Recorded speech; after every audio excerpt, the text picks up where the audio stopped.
Assalamualaikum, and before starting the video I am requesting you people to visit the playlist specially, क्योंकि उसमें आपको CSS, PMS, English lectureship और general knowledge के लिए अलग-अलग से प्लेलिस्ट मिलेंगे। तो आप लोग अपने पसंदीदा प्लेलिस्ट पे जाकर अपने डिज़ायर्ड सिलेबस को कवर कर सकते हैं। So just visit the playlist and subscribe the channel. And more over English essay for CSS और PMS इसकी एक नई सीरीज़ स्टार्ट की हुई है जो आपके लिए काफ़ी हेल्पफुल हो सकती है। अस्सलाम वालेकुम and welcome back to the lecture series. Today we are going to cover Matthew Arnold. इससे रिलेटेड जितनी भी इंपॉर्टेंट चीज़ें हैं एग्ज़ाम पॉइंट ऑफ व्यू से, लाइक PPSC की जो लेक्चरशिप के लिए और MC के जो पॉइंट ऑफ व्यू से जितनी भी इंपॉर्टेंट चीज़ें हैं मैथ्यू ऑर्नर्ड की, वो मैं आपको सारी बताऊँगी इस वीडियो में। सो आज की वीडियो होने वाली है बहुत ही इंपॉर्टेंट। सबसे पहले हम देखते हैं इसके कुछ वर्क्स को। ये सारे इंपॉर्टेंट वर्क्स हैं इनके, ठीक है। इनमें से आपको सबको याद रखना है क्योंकि पेपर में पूछा जाएगा कि ये वाला वर्क किसने लिखा है। इनमें से फॉर एग्जांपल को पूछ लिया जाता है तो आपको आंसर करना है मैथ्यू ऑर्नर्ड ने लिखा है, ठीक है। सो एसेस इन क्रिटिसिज्म इनका पहला इंपॉर्टेंट वर्क है। फिर Culture and Anarchy, again very important, ठीक है। फिर Literature and Dogma, God and the Bible, Rugby Chapel, you know, and Thyrsis, the Scholar Gipsy, Empedocles of Etna, Sohrab and Rustum, Memorial Verses to Wordsworth and John Keats, ठीक है। Johan Keats इनका एक work है, ठीक है, एक work है जिसका नाम है जोहान कीट्स और उन्होंने वर्ड्सवर्थ पे भी लिखा है। आप इस तरह से याद रखें कि जो मैथ्यू ऑर्नर्ड है वो ज़ाहिर है बहुत ही इंपॉर्टेंट लिटरेरी क्रिटिक भी हैं, फिर राइटर भी हैं। उन्होंने जोहान कीट्स के ऊपर भी लिखा, वर्ड्सवर्थ के ऊपर भी लिखा, सोहराब रुस्तम के बारे में भी लिखा, ठीक है, और स्कॉलर जिप्सीज़ के ऊपर भी लिखा। वैसे इन्होंने यहाँ पे राइटर्स को डिस्कस किया है। फिर थायरसिस के बारे में भी लिखा, ठीक है, एंड रगवे चैपल जो कि एक उन्होंने अपने फादर के लिए लिखी थी, ठीक है, एक epic, God and the Bible, ठीक है। मतलब उन्होंने कल्चर, एनार्की, इम्पीरियलिज्म, इन सारी चीज़ों के ऊपर उन्होंने लिखा हुआ है। देन कुछ MCQs हैं, देखते हैं जी। Arnold's Culture and Anarchy deals with the subject of theology, ठीक है, थियोलॉजी इज़ इम्पॉर्टेंट। अच्छा, जब भी हम मैथ्यू ऑर्नर्ड को कवर करेंगे ना तो थियोलॉजी का जो कॉन्सेप्ट है वो बहुत ज़्यादा रिपीट होगा, ठीक है। Philistines in Culture and Anarchy stand for, यानी कि जो इनका ऐसे है, एक बुक है कल्चर एंड एनार्की, उसमें थियोलॉजी का कॉन्सेप्ट दिया गया है लेकिन उसमें एक चीज़ है फिलिस्टाइंस। तो वो फिलिस्टाइंस क्या है? वो है the English middle class. Arnold said about a poet, Arnold ने एक शायर के बारे में कहा था, with him is born our real poetry. वो किसके बारे में कहा था? उन्होंने चौसर के बारे में कहा था। इसका मतलब है कि ऑर्नर्ड जो है वो चौसर को प्रेज़ किया है हमेशा, ठीक है। जब उनको क्रिटिसाइज़ किया है तो पॉजिटिवली क्रिटिसाइज़ किया है।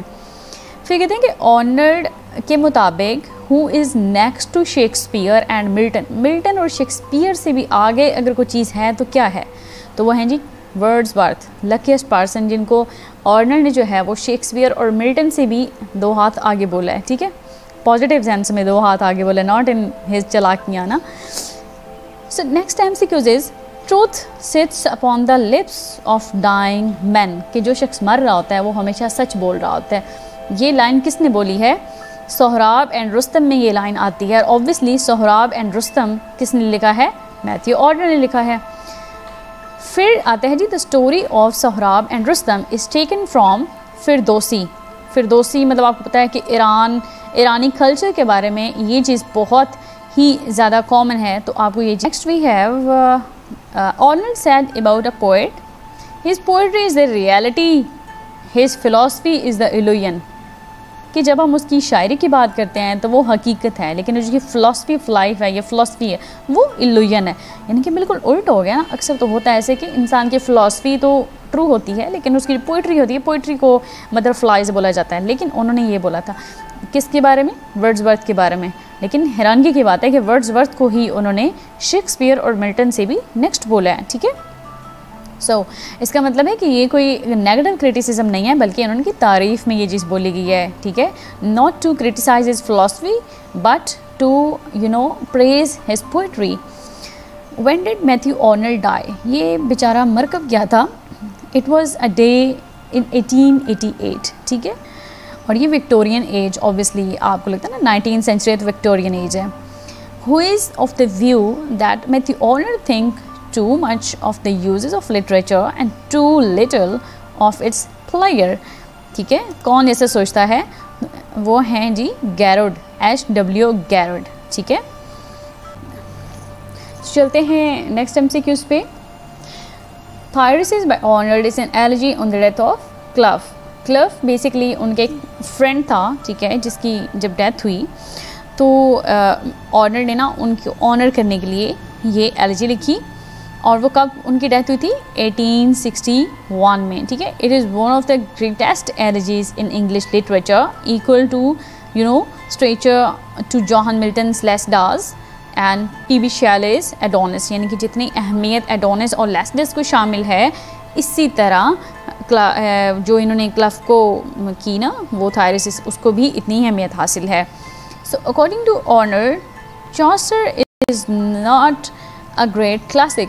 क्यों कहा था उन्होंने? क्योंकि चॉसर को ना मॉडर्न भी बोला जाता है, क्योंकि जो उन्होंने इन्वेंशन अपनी पोइट्री में की थी, जो उन्होंने चीज़ें इंट्रोड्यूस करवाई थी, तो वो आज भी यूज़ करते हैं राइटर्स, ठीक है, और पोइट्स। तो इस वजह से उन्होंने कहा था कि he is not a classic. उसके बाद हम देखते हैं कि Arnold pleads for which method? Touchstone method. क्योंकि टचस्टोन मेथड ऑर्नर का ही इजाद करता है, तो टचस्टोन मेथड को बहुत ज़्यादा अहमियत देता है। फिर who calls Arnold a propagandist of literature and an overworked school inspector. T.S. Eliot ने इसको इस तरह से क्रिटिसाइज़ किया है। ठीक है, तो ये था आज का हमारा छोटा सा एक टॉपिक। तो बाकी भी जितने भी क्रिटिक्स की वीडियोस मैंने बनाई, उनकी लिंक मैं डिस्क्रिप्शन बॉक्स में डाल दूँगी, ताकि आप लोग इजीली उनको भी प्रिपेयर कर सकें एग्ज़ाम पॉइंट ऑफ व्यू से। Best of luck.